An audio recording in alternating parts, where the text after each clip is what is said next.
आप सभी का आपके अपने YouTube चैनल पे बहुत बहुत स्वागत है।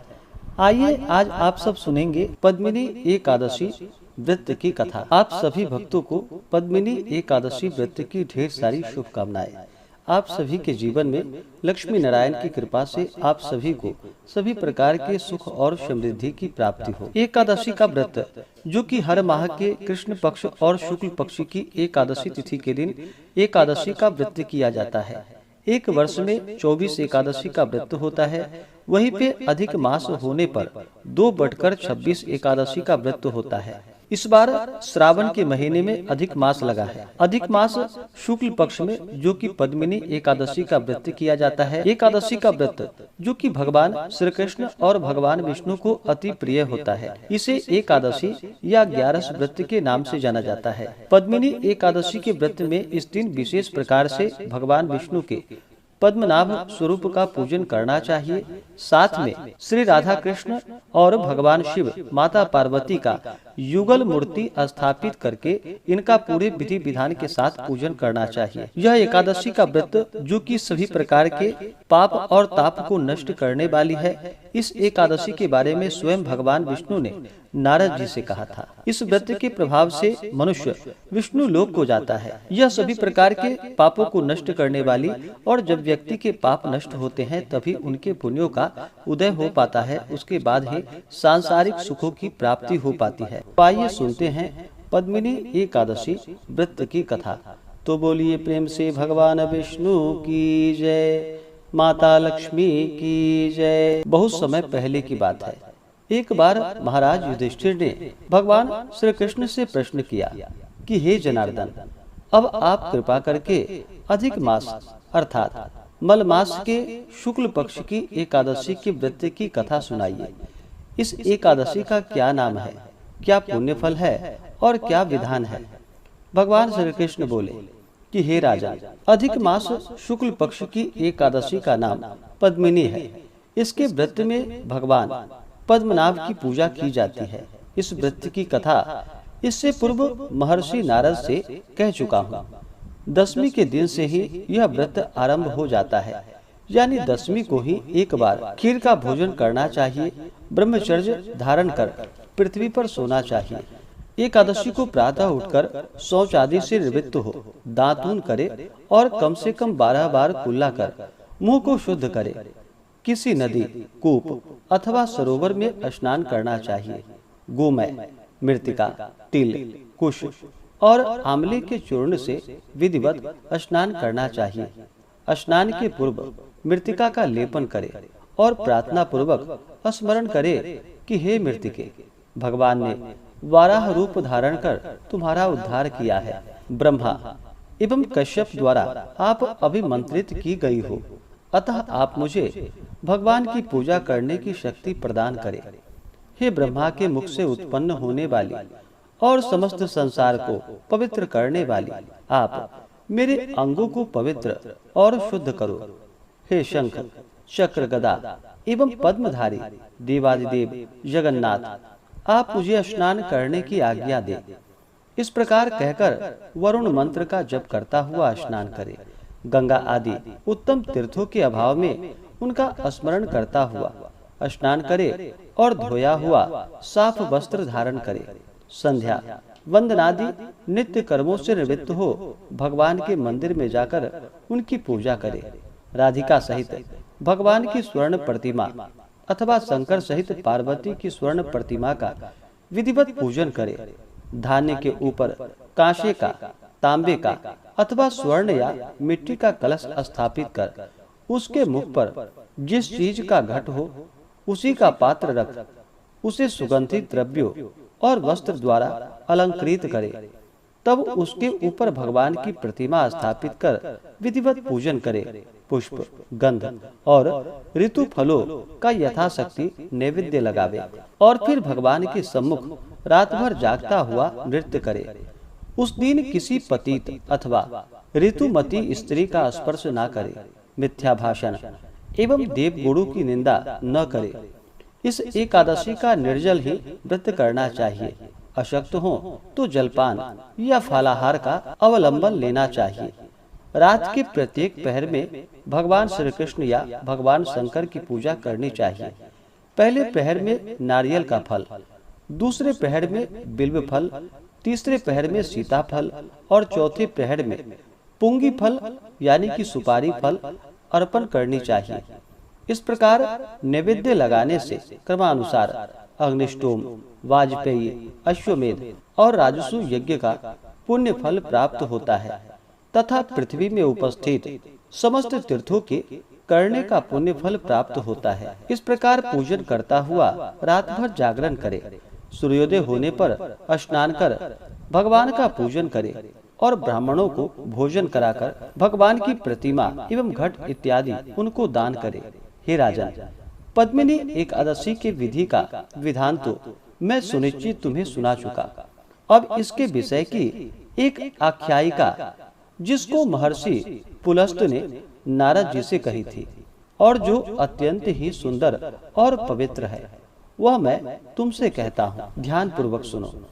एक बार कार्तवीर्यार्जुन ने रावण को बंदी बना लिया था और पुलस्त ने जाकर उसे मुक्त कराया था। इस कथा को सुन नारद जी ने पुलस्त जी से पूछा कि हे भगवान, यह बात मेरी समझ में नहीं आती कि त्रिलोक के विजयी रावण को कार्तवीर्य ने किस प्रकार बंदी बना लिया था। नारद जी के वचन सुनकर पुलस्त जी ने कहा कि नारद, अब तुम कार्तवीर्य की उत्पत्ति सुनो तो तुम्हारी समझ में आ जाएगा। त्रेता युग में कार्तवीर्य नामक एक महाप्रतापी राजा हुआ। यद्यपि उसके महल में एक से एक सुंदरी 100 रानियां थी, तथापि पुत्र किसी को नहीं था। उस राजा ने महर्षि के उपदेशानुसार अनेकों राजसु यज्ञ और अश्वमेध यज्ञ किए, मगर कोई परिणाम नहीं निकला। तब राजा अत्यंत उदास और दुखी रहने लगा। सोचते सोचते तप करने के लिए जाने का निश्चय कर राज्य का भार मंत्री के मत्थे देकर तपस्या करने को चला गया। यह समाचार सुनकर उसकी एक रानी, जिसका नाम प्रमदा था, अपना वेश तपस्विनी का बनाकर राजा के साथ निकल पड़ी। वन में जाकर राजा ने 1000 वर्ष पर्यंत तपस्या की, मगर कोई फल नहीं हुआ। यह देख प्रमदा को दुख हुआ। एक दिन वह अनुसुईया के आश्रम में जाकर उनको प्रणाम कर उन्हें अपना समस्त वृतांत कह सुनाया। हे देवी, मुझे कोई ऐसी युक्ति बतलाइए कि जिससे मेरा मनोरथ पूर्ण हो। रानी की समस्त राम कहानी सुनकर देवी अनुसुईया ने कहा कि तुम अधिक मास को, जो 32 महीने के बाद आता है और उसमें 2 एकादशियां होती है, पद्मिनी और परमा, ये दोनों ही एकादशियां अतुल और अक्षय फल को देने वाली है। अस्तु, तुम इन दोनों एकादशियों का व्रत करो, भगवान का पूजन और भजन कीर्तन कर रात्रि में जागरण करो, तुम्हारी मनोकामना अवश्य ही पूरी होगी। रानी देवी अनुसुईया के व्रत का विधान सुनकर अपने आश्रम में आई और पद्मिनी का व्रत निराहार और निर्जल रहकर रात्रि जागरण कर और कीर्तन किया। व्रत के समाप्त होते ही भगवान कमलनाथ प्रकट हुए और रानी से कहा कि वर मांगो। रानी ने भगवान को दंडवत प्रणाम किया और हाथ जोड़कर अनेकानेक स्तुति के पश्चात कहा कि हे देव, यदि आप प्रसन्न हैं तो मेरे पति देव की इच्छा पूर्ण कीजिए। रानी के ऐसे वचन को सुनकर भगवान ने राजा से कहा कि हे राजन, तुम्हारी स्त्री ने पद्मिनी का व्रत करके मेरी आराधना और पूजन किया है। अस्तु, मैं प्रसन्न होकर कहता हूँ कि तेरी जो भी इच्छा हो वह वर मांगो। भगवान के ऐसे वचन को सुनकर राजा ने कहा कि प्रभु, यदि आप सचमुच ही मेरे ऊपर प्रसन्न हैं तो मुझे ऐसी संतान दीजिए जो सर्वश्रेष्ठ और आपके सिवा और किसी के हाथों से न मरने वाला हो। राजा के ऐसे वचन को सुनकर भगवान तथा अस्तु कहकर अंतर ध्यान हो गए। राजा भी प्रसन्न हो रानी को साथ लेकर अपनी राजधानी में आए। यथा समय रानी प्रमदा के गर्भ से कार्तवीर्य का जन्म हुआ, जिसके समान तीनों लोकों में कोई नहीं था। यही कारण है कि उसने रावण को बंदी बना लिया था। इस प्रकार कथा कहकर पुलस्त ने नारद जी से कहा, इसमें आश्चर्य का कोई विषय नहीं है। पद्मिनी एकादशी का महान प्रभाव है। श्री कृष्ण जी बोले कि हे राजा, इस व्रत को तुम भी बंधु बांधवों समेत करो, तुम्हारा कल्याण होगा। भगवान के आज्ञानुसार महाराज युधिष्ठिर ने भ्राताओं सहित इस व्रत को किया। मलमास की एकादशी का व्रत करने वाला महान पुण्य का भागी होता है। जो लोग इस कथा को पढ़ते हैं एवं सुनते हैं, उनका कल्याण होता है। तो बोलिए प्रेम से भगवान विष्णु की जय। तो आइए सुनते हैं एकादशी व्रत में एकादशी माता की आरती। तो बोलिए प्रेम से भगवान श्री हरि विष्णु की जय, माता लक्ष्मी की जय, एकादशी माता की जय। ओम जय एकादशी माता, विष्णु पूजा व्रत को धारण कर शक्ति मुक्ति पाता। ओम जय एकादशी माता, विष्णु पूजा व्रत को धारण कर शक्ति मुक्ति पाता। तेरे नाम गिनाऊं देवी भक्ति प्रदान करनी, गण गौरव की देनी माता शास्त्रों में वर्णी। ओम जय एकादशी माता, विष्णु पूजा व्रत को धारण कर शक्ति मुक्ति पाता। मार्गशीर्ष के कृष्ण पक्ष की उत्पन्ना विश्वतारिणी जन्मी, शुक्ल पक्ष में हुई मोक्षदा मुक्तिदाता बन आई।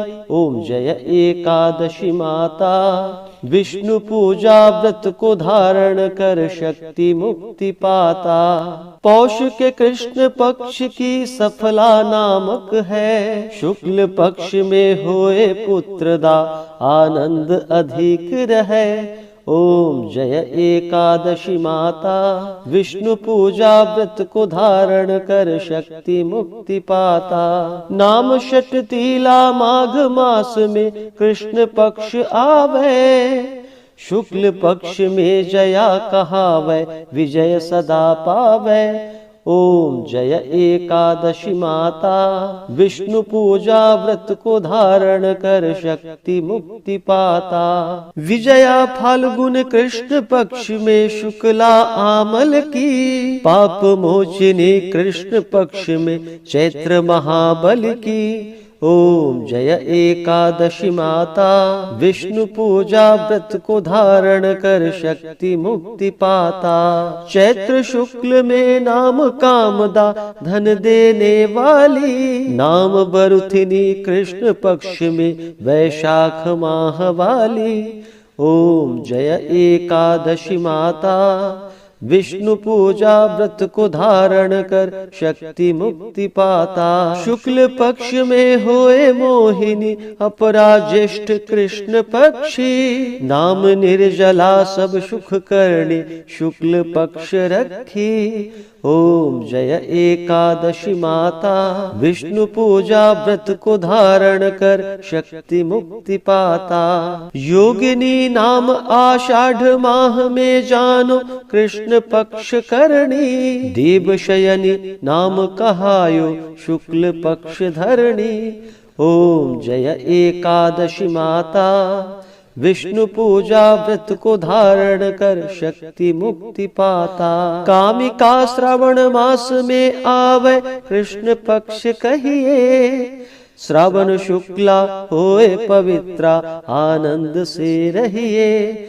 ओम जय एकादशी माता, विष्णु पूजा व्रत को धारण कर शक्ति मुक्ति पाता।